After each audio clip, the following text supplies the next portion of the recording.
نہیں وہ انسان کے اخلاق ہوں گے۔ اچھی طرح یاد رکھنا، نفلی نمازیں، نفلی روزے، کثرت سے تلاوت قرآن۔ حضرت سیدی نصیر الدین چراغ دہلوی فرماتے ہیں کثرت سے قرآن کی تلاوت، کثرت سے نفلی روزے، کثرت سے نفلی نمازیں، یہ تو بوڑھی عورتیں بھی کر لیا کرتی ہے۔ چیانے مردوں کا کام یہ ہے کہ وہ حسن اخلاق سے لوگوں کے ساتھ پیش آئے۔ اور اللہ اکبر، مفتی زین الدین صاحب رحمۃ اللہ تعالیٰ علیہ کی زندگی میں انتہائی یہ چیز آپ کو نظر آئے گی۔ وہ سادگی کا پیکر تھے، وہ عشق مصطفیٰ کا پیکر تھے۔ اللہ اکبر، قوم کی ضرورتوں کو محسوس کر کے وہ اس طرف جو وہ پیش رفت فرماتے تھے۔ غالباً جس وقت اہل سنت و جماعت میں لڑکیوں کے ادارے کا تصور انتہائی کم تھا، مفتی زین الدین صاحب رحمۃ اللہ علیہ نے مالیگاؤں میں حنفیہ سنیہ میں تعلیم اور تدریس کے درمیان اللہ اکبر بچیوں کے ادارے کی ضرورت کو محسوس کیا۔ اللہ اکبر، آپ اندازہ فرمائیں یہاں پر علماء موجود ہے، صبح سے دوپہر تک تعلیم اگر بچوں کو پڑھاتا رہے اور اس کے بعد پھر ایک مرتبہ اس کو پڑھانے کی گزارش کی جائے تو جلدی سے وہ تیار نہیں ہوتا، بلکہ ایک ذمہ دار انسان ایک تقریر کے بعد دوسری تقریر کرنے کے حوالے سے وہ سوچتا ہے کہ میں ذہنی طور پہ تھک گیا ہوں، اب اگر میں دوسری تقریر کروں گا کہیں ایسا تو نہ ہوگا کہ میرا ذہن اور میری زبان دونوں ایک دوسرے کا ساتھ نہ دے، کہنے جاؤں کچھ اور بول کچھ۔ اس لیے کہ کبھی کبھی تھکن ایسا ہو سکتا ہے کہ جب انسان تھک جاتا ہے ذہنی طور پر تو زبان اور ذہن دونوں ایک دوسرے کے ساتھ ساتھ نہیں چل پاتے، مضامین ذہن سے اوجھل ہونے لگتے ہیں۔ اللہ اکبر، لیکن بہرحال ایک گھنٹے کی تقریر کرنا اور کام ہے، بلکہ یہ بات بھی میں آپ سے عرض کروں کسی کی توہین اور تنقید مقصود نہیں ہے، سب سے آسان کام اگر کوئی ہے تو تقریر ہے۔ تقریر سے کچھ مشکل اگر کوئی کام ہے اللہ اکبر وہ تدریس ہے، اور تدریس سے بھی کوئی مشکل کام ہے وہ تصنیف ہے۔ تینوں کی اپنی اہمیت ہے، تینوں کو بھی کسی کو نظر انداز نہیں کیا جا سکتا، لیکن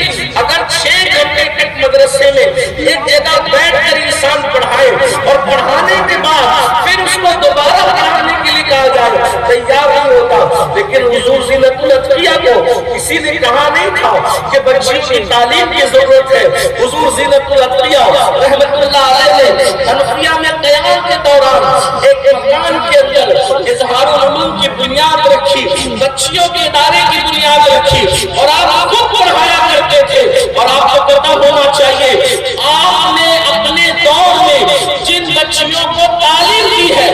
آخری محنتوں کے باوجود ان جیسی عالمہ کوئی تیار نہیں کر سکا۔ اور اللہ اکبر، مہاراشٹر کے دیگر علاقوں کے اندر جتنے ادارے آج میں بچیوں کے کھلے ہیں ان میں جہاں جہاں معلمہ کی ضرورت پڑی ہے اکثر اداروں میں شروعات میں حضور زینت العطیہ کے شاگردہ کو جو ہے وہ بھیجا گیا، اور پھر اس کے بعد چراغ سے چراغ جلتے گئے۔ آج کے اس دور میں جبکہ ارتداد کا فتنہ عام ہے، بچیاں ارتداد کی طرف جا رہی ہیں، اس کو ایک طرف رکھو، اور اس کے بعد حضور زینت العطیہ کے اس قدم کو تقریباً اللہ اکبر 40 سال پہلے 35 سال پہلے کے قدم کو ایک طرف رکھو تو آپ کیا محسوس کر سکتے ہیں؟ کیا یہ نہیں کہہ سکتے کہ بچیوں کی تعلیم نہ ہونے پر ارتداد کا فتنہ آج اٹھا ہے؟ زینت العطیہ نے اس کو 35-40 سال پہلے محسوس کروا دیا تھا اور اس کا مداوع کرنے کی کوشش کی تھی۔ اللہ اکبر، یہ ان کی کیفیت تھی، لیکن زندگی اتنی سادہ تھی۔ جب عظمت مصطفیٰ میں وہ بچوں کو تعلیم دے رہے تھے، گاہے گاہے استفادہ کے لیے میں بھی پہنچ جایا کرتا تھا۔ ایک وقت میں پہنچا تو میں نے کیا دیکھا، دوپہر کے کھانے کا وقت ہو رہا ہے اور وہ کھانے میں جو ہے کیلا اور روٹی تناول فرما رہے ہیں۔ مجھے حیرت ہوئی، یہ دوپہر میں چلچلاتی دھوپ میں حضرت کھانا کھانے کی بجائے کیلا روٹی کھا رہے۔ تو میں بے چین ہوں، میں نے کہا اگر حضور آپ اجازت دیں تو میں کوئی جو انتظام کر دوں۔ کہا کہ نہیں، میں اپنی خواہش سے یہ کھا رہا ہوں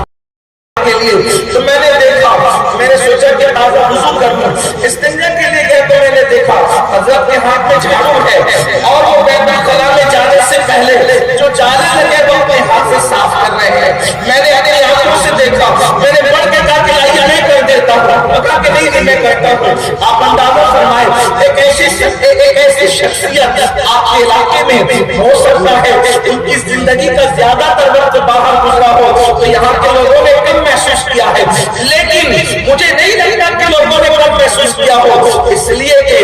مشق اور عشق اسے کتنا ہی چھپانے کی کوشش کی جائے، مشامے جائے اس سے بہت ہو ہی جاتے ہیں۔ اور مفتی زین الدین رحمت اللہ تعالیٰ علیہ اللہ اکبر وہ عشق رسول کا مشق بھی تھے اور مجسم خود عشق رسول کا پیکر بھی تھے، اس لیے ان کی شخصیت کو بہت زیادہ ہم چھپا ہوا نہیں دیکھ سکتے۔ اللہ رب العزت اس مرد قلندر کے مزار انور پر رحمت نور کی برسات فرمائے۔ ایک بات اور عرض کر کے میں اپنے عنوان کی طرف چلنا چاہتا ہوں۔ ایک مرتبہ مالیگاؤں کے اندر کچھ ہنگامی حالات ہوئے، ہنگامی حالات ہونے کے بعد ایک میٹنگ منعقد کی گئی اور میٹنگ منعقد کرنے کے بعد لوگوں نے الگ الگ انداز سے تقریر کی، میں بھی اس میں موجود تھا، حالانکہ اس وقت میں ایک مقرر کی حیثیت سے اس میں موجود تھا، بڑے بڑے علماء اور شہر کے ذمہ دار لوگ تھے اور اس میں تنظیم کے نمائندے کی حیثیت سے میں بھی شریک تھا، لیکن مجھے کچھ بولنا بھی نہیں تھا، بڑوں کو بولنا تھا، میری عمر اس وقت بھی چھوٹی تھی۔ اللہ اکبر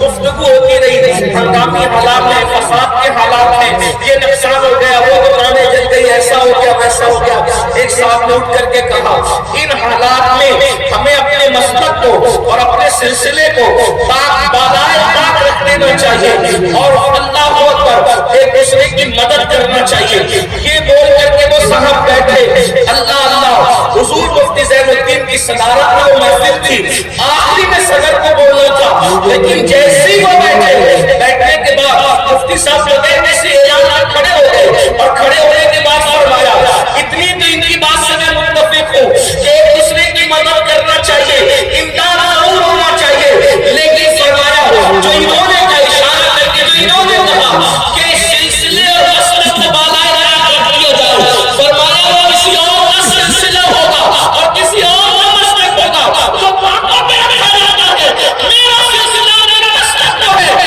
میرے سر پر ہے، میری آنکھوں پر ہے، میرے دل پر ہے، اللہ اکبر، اس لیے کہ ہمارا مسلک باقوں پہ رہنے والا نہیں ہے، وہ دل کی طاقت سجانے والا ہے، ہمارے سلاسل باقوں میں رہنے والے نہیں ہے بلکہ دل کی طاقت سجانے والے ہیں۔ مدد پہ ہم قائم ہیں لیکن مسلک کو بالائے طاق رکھنے کے قائم نہیں ہے۔ اور اس کے بعد اسی پر وہ محفل مکمل ہو گئی۔ اس وقت لوگوں نے اتنی نرم طبیعت کے شخص کو اتنا سخت دیکھ کر کے قرآن مقدس کی اس آیت مبارکہ کے تیور کو ملاحظہ فرمایا، اشداء علی الکفار، اللہ اکبر، رحماء بینہم، وہ آپس میں ایک دوسرے کے ساتھ رحم دل ہیں، لیکن جب گستاخ کی بات آتی ہے، کفر اور کافر کی بات آتی ہے تو پھر وہاں پر نرمی نہیں بلکہ وہاں سختی سے کام لیا جاتا ہے۔ دشمن احمد میں شدت کیجیے، ملحدوں میں کیا محبت کیجیے، غیر میں جل جائے بے دینوں کے دل، یا رسول اللہ کی کثرت کیجیے، شرک